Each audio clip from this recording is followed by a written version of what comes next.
him, and Manuel Orazi. Thank you. I once told another time so I can point out. I would like to point out only. No, I would start quoting what he says an important Italian writer, Alberto Arbasino, who used to say that intellectuals usually pass through three phases in their life. There is the first phase is when they are considered brilliant promises. The second phase is when they are considered usual jerks. And the third phase is when they are considered beloved masters.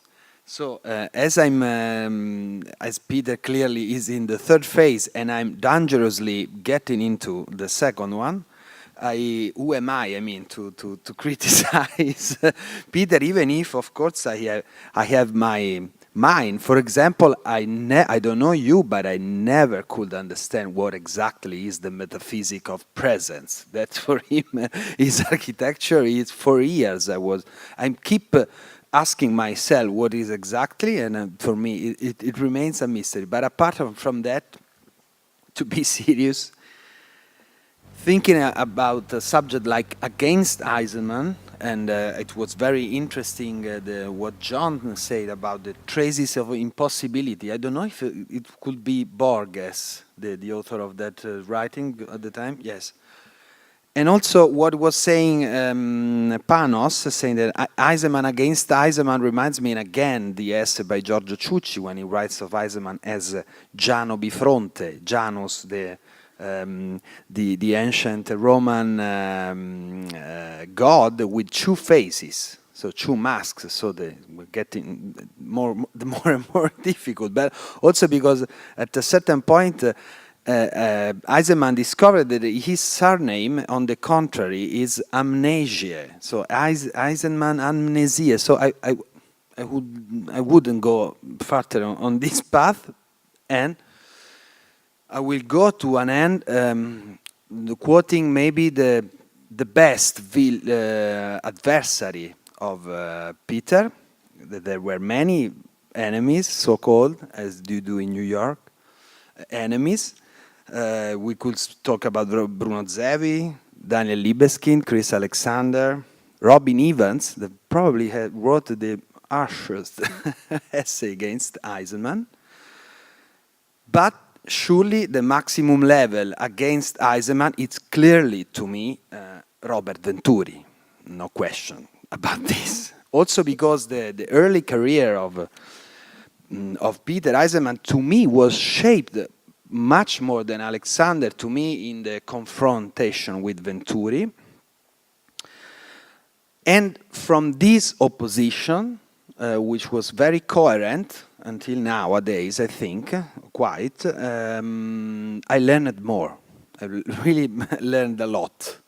I had the fortune to edit the Italian edition, to re-edit the Italian edition of Learning from Las Vegas. So, I mean, and I had the fortune to know Peter. So I think about, but I don't want to be boring. So I will focus on what you all know, probably, but evidently complexity and contradiction came out in 1966 was a shock for all the architecture culture, because it changed totally the tendencies and also the issue, the agenda of architecture, together with the architecture of the city, who came out by Aldo Rossi, who came out the same year, evidently with no connection between the two authors, who have very different backgrounds. But, so you must remember that before everybody was talking about megastructures, about platforms, about there was no history, and the complexity and contradiction it was the first manifesto of contemporary architecture who had an architecture of Michelangelo in the cover. So how can you propose contemporary architecture with Michelangelo Porta Pia on the cover? But apart from that, that was connected, of course, on the question of language. evidently, so the search, the structuralism, the post-structuralism, but apart from that, more than the language, who now was in a way depured by the passing of time, it remains the very big issue imposed from those two classic books that never ends to be actual. There is the question of form. And this is the dividing question that make us clear many positions, even today, because clearly this question that Peter never stopped to study is dividing Aureli from Zerapolo, is dividing Leon Krier from Colas, no matter how many subway analogies there are between them, etc., etc., etc. And this will not stop. This will go on for the next century, this century. So, I will conclude with a quotation, badly translated because I couldn't find the original, and from Complexity and Contradiction, which to me, which I like to read it in controluce, we say in Italian, I mean against, looking to Peter, reading these few lines, I hope comprehensible. Maybe the process of the decreasing of the capability and of the architect's capability and the process of increasing of his incapability to shape the whole environment could be set upside down, ironically limiting his interest and concentrating on his own working field. Maybe then the relationship with other fields and the capabilities will come out alone. This, like a final coup de théâtre, could be the very link between Peter and Venturi, who remains his adversary, but as always, as you notice when you are oppositional, in a way you are always very much connected. You are in a way linked forever, in a way ironic, paradoxically. So thank you very much.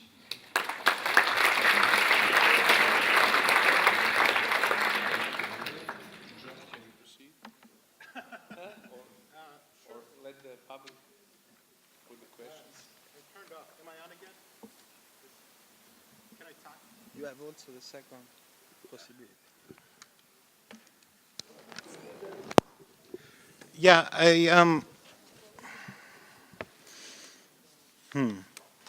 there's one part of the presentation that I forgot to give that I'd like to sort of rehearse as a reintroduction of the concept, because I do think, at one level the panel seems quite laudatory towards Eisenman and his legacy, and I think that's very true. But also, I do think it's entirely possible to have issues with Eisenman, to be against the issues. And I guess I'd like to replay a little bit of the conference of yesterday to talk about what that sort of problematic possibility and impossibility might be. My original slide, the reason I had the gorillas up again is because I wanted to offer another spelling of gorillas, of the beast, the ape, the gorilla. And here I'd refer to an anecdote, and this is the way architecture functions. It functions through gossip and anecdote, but I hear that a constant refrain of Peter is to describe the field of architecture as gorillas and monkeys. And so admittedly as a monkey, and with Peter as the gorilla, but in that metaphor, I think there is an aspect of battle and of confrontation that I think to confront the big gorilla is a kind of rite of passage. And I guess I'd take two examples of how we saw that play out in yesterday's conference. I think on the one hand, you have somebody like Scott Cohen, who is, I think, an architect who is so deeply embedded and enabled by Eisenman's project. I think a very telling comment was where Eisenman admits that Scott's work is even more architectural than his own, in a way. And so he takes, Cohen takes that project of Eisenman, retains much of it, but finds a moment of deviation and againstness in Cohen's case of problematizing the very notion of representation and projection. Then on the other side, you have somebody like Alejandro Zaropolo, who would seem to be completely opposite of Eisenman, and the term of the debate centered around, as it played out, around this question of autonomy.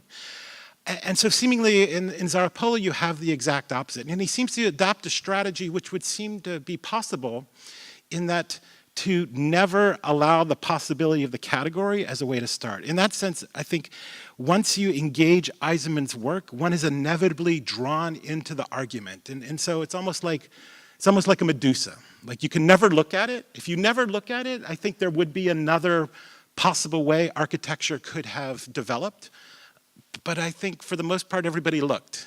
And everybody, since then, now has to address this possibility of not only discipline, but even more specifically of autonomy. And you could see how the very conversation starts to break down between Peter and Alejandro, and then when Emmanuel Petit comes up and talks about the necessity of a sort of critical approach to that, there is a kind of like aporia at which the againstness of this thing is like to exact a kind of fundamental rejection of the very category upon which everything is constituted. But even in the case of Alejandro, and this is perhaps a little bit more about following the footnotes, I would say even in a project like Alejandro, which seems to take the fundamental steps of rejecting first principles, if you track back to the work, I think you find lots of moments of contact and contagion.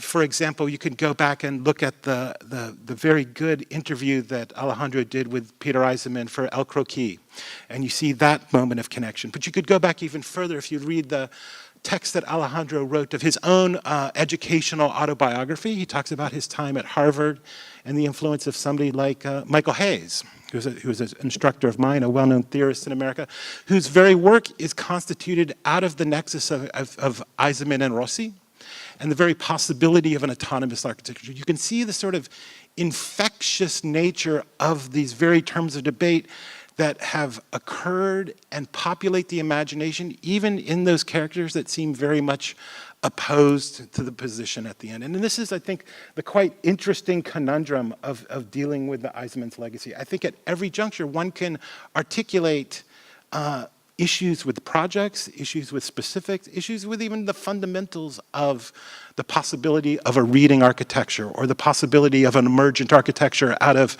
existing conditions. But there is always an instant where the argument hinges on the possibility of some component of the architectural expression, which is truly autonomous, which it truly does not emerge from those present conditions. And I think that infectious quality, I think Eisenman is patient zero of that. And I think we always have to understand that. I guess that was a statement. Yeah. Yeah. Maybe, yes. Please. Any questions? Against us. Who has the courage to say something against Peter?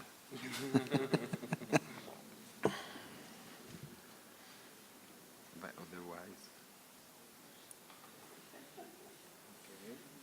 otherwise we go. I would. I want to underline the impossibility of this moment of utterance, not for a structural reason, but we could say for an architectural reason. So, what would one ask at this juncture? So you're going to ask against Eisenman, but he's sitting there. He's not sitting here. And so then you're going to ask us about four people who've already disarticulated this possibility. And so I'm curious of where the space of utterance would occur. I would actually, if we have a moment for conversation, would like to pursue this notion that Kim brought up in terms of the institution. And the work that you've been doing in terms of the very notion of debate as it occurs. You've talked about the Institute as a cultural institution and the vast array of publication, but it also seemed to be very much about a staging of againstness within it. And I'm quite curious about the primacy of debate within that context. What do you mean by primacy? Well, I mean, there seems to be two moments of the Institute. One where it gets money from the CIA to do housing projects, and then another moment where it becomes a kind of discursive institution that's credited with bringing a kind of European debate into America. I was wondering if you had more on that. I mean, there's different levels. Of course, you can look at the content of the debates, what was debated about, and this debate on the autonomy, to my mind, only came up later with the debate on European positions and as also a position against Rossi, against Tafuri, and I don't know whether I'm right. Peter must answer that. When this notion of autonomy was actually brought up, of course it was around with the early texts, but to my archival work, it was only publicly discussed at the Institute in 1977, so quite late in the life of the Institute. What wasn't discussed were other topics. It wasn't the condition. I mentioned the historical context, and of course doing housing in New York at a certain time was taking up the possibility of doing so, of building. But other topics, for example, the environmental topic, the global condition of shift, also the political change in the US, to my understanding was not debated, and I was always wondering why. So this refers back to another part of yesterday's contributions by Sarah Whiting, who rephrased her statement in log 28, asking for an engaged autonomy. And it didn't become clear to me what she meant with it in this interview, because she didn't elaborate on it. But yesterday she asked for responses towards a global condition, and this is something I'm, as a geographer, being interested in. So the question I would have to the audience and also to everybody here on the panel and to Peter is, I reread this text on the critical practice, a lecture held at Cooper Union in 1968, where a critical practice is defined that architecture must be at distance from itself and yet within its boundaries, which would circle around this notion of autonomy, but on the other hand, carefully look at the institutions of architecture. And the other quote I brought is that a critical practice must dislocate institutions, and to that end must dislocate its own institution. And I wonder what this would mean in the present context.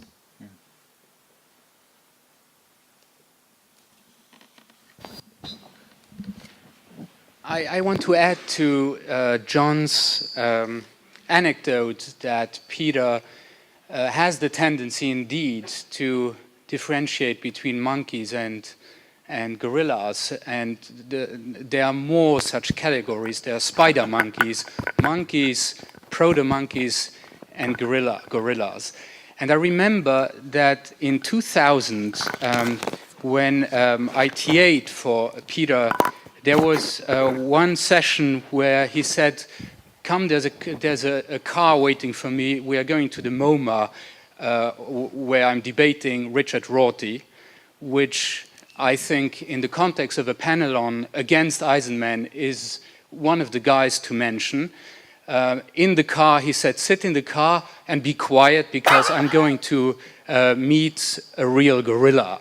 So I guess there was a guy who counted as a real gorilla, Richard Rorty, with his pragmatist attack on somebody who has a deep belief in fact, to me, almost an idealist project, in the negative, but nevertheless idealist. And I must say that my impression back then, and I knew almost nothing, was that Peter blew away the gorilla. That Rorty, who is really not nobody to confront, in my mind, ran out of arguments against somebody who had such a belief in the reality of argumentation, of talking about issues. Because when you go up on a stage and you are given a mic, it's not very productive to say that, and sorry there, John, I must say, because you mentioned gossip, that everything is gossip, and we are just, you know, everything is a big party, and the whole of architectural culture gets created over martinis, which is true a little bit, but it's not enough at some point. And I felt that Richard Rorty's pragmatism basically came down to that, which is to say that, you know, let's not talk about truth, let's not talk about architecture with capital A, because it's not productive. At some point, it's just you saying that it is true, that it is architecture, and I say something else, and that's all there is to this game of talking to one another. I felt that by the end of an hour of talking, as much as I do appreciate Richard Rorty, I felt that the argument was over and that Peter had won it. And so, and we know that this whole pragmatist discussion had an effect on writing in our discipline, of plenty of people who say, well, you know, the critical project, without knowing what it was, what it is, what it could be, is all over, we need to do something else, and then you wait, you know, you read and read and read, so what is it that we do, and nothing shows up, there's no new argument, no new idea, which tells me that you can't, when you write a text or when you go on a stage, you cannot do without ideas. You cannot just laugh at ideas, you cannot just say it's not productive, because you know, to laugh at ideas is in fact, as we know from Bergson, who wrote about laughter, is just the devil's language. It's not productive, it does nothing, it is just nihilist, and I think Peter's project, for being extremely negative as a technique, is absolutely not nihilist. And I think in that discussion in 2000 against Richard Rorty, that became very clear. It's very interesting because you are the author of a book about irony, which is the most detached feeling, and in a way nihilist. No? No, I don't, sorry. No, I'm very much interested, but I don't want to, no, I would love to feel, maybe at dinner.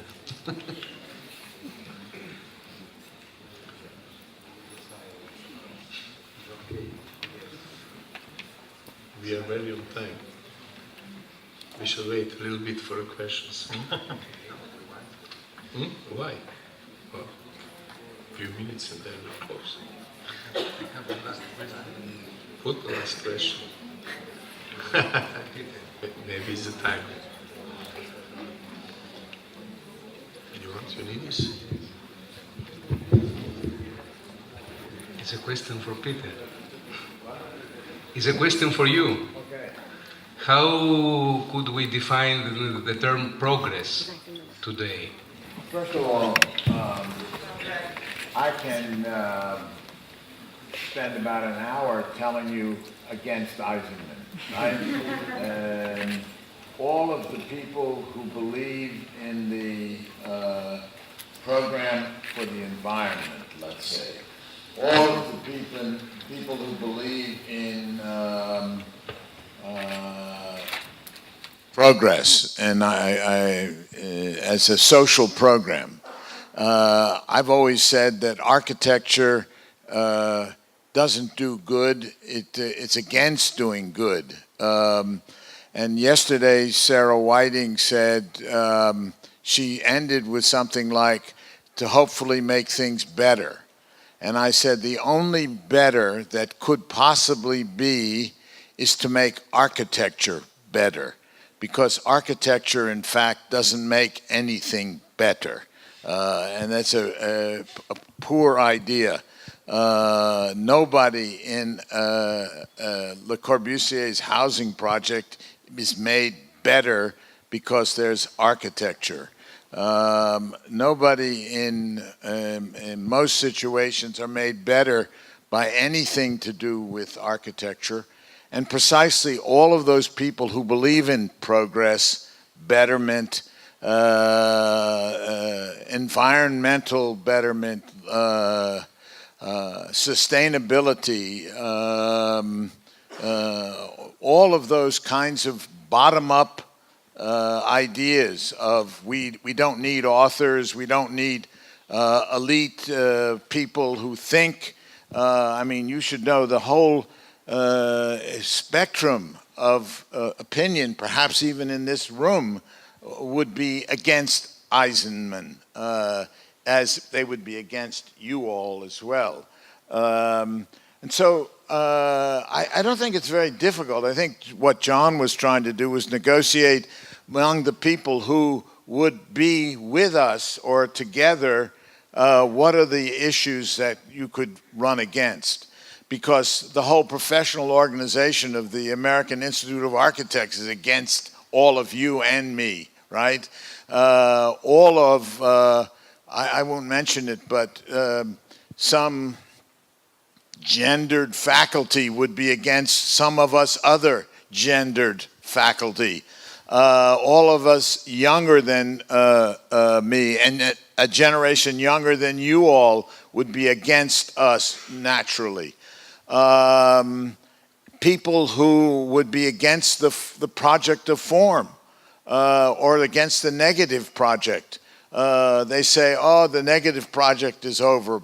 Benjamin, Adorno, the minute you say Benjamin, and so I don't think it's too difficult to find against, John. I mean, as you know. Yeah. I mean, I know lots of people against your project. You know? Sure. No. I mean, No, don't have to go very far. No. I mean, your whole faculty. Yeah, no, of course. You know. But I think you articulated it. I had no sense of trying to make you an ecumenical figure. No. But tried to articulate there is a kind of, I've heard, I'll introduce more rumor or gossip.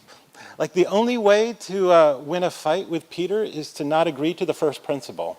That's right. And then I think that's not really, That's that the terms of the debate, like when you talk about the environmental, like it is so completely other that I think it's not worth even. Regardless of whether how I feel about those discourses, they develop outside of what I think is this kind of, you know, whether we call it critical, theoretical, autonomous, like the terms of the debate come with the initiation of the discussion. Look, Tafuri was very correct. He said, as you said, once you look in, you're trapped. And the project, whether it's my particular project or whatever, once you look in, you're gone. And what's interesting about Manuel's discourse about Venturi, in a very fateful moment in 1964, before the publication of Complexity and Contradiction, after my own dissertation, but nothing to do with it, all the young architects in the United States who were proto-guerrillas, let's say, had a meeting in Princeton, New Jersey, and Venturi was there, Richard Meyer, Michael Graves, Gio Passanella, and Colin Rowe, and Vincent Scully. Vincent Scully thought that he was coming to be anointed the leader of the young Americans, right?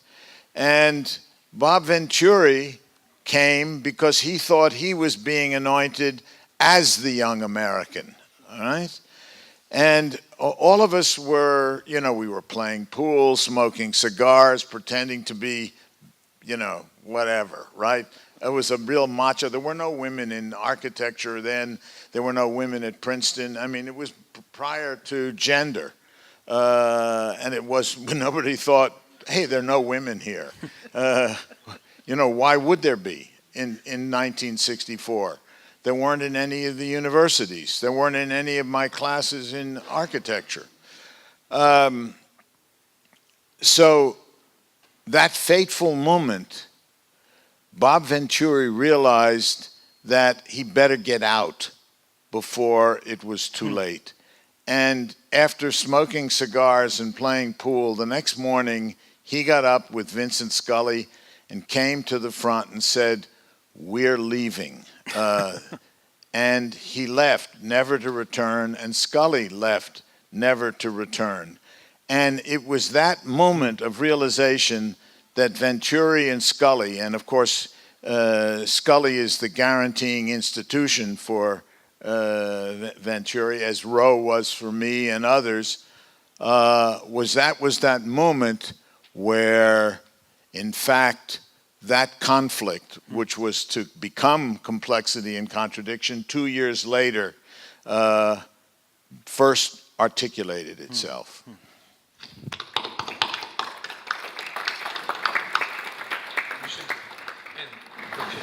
Okay, thank you very much.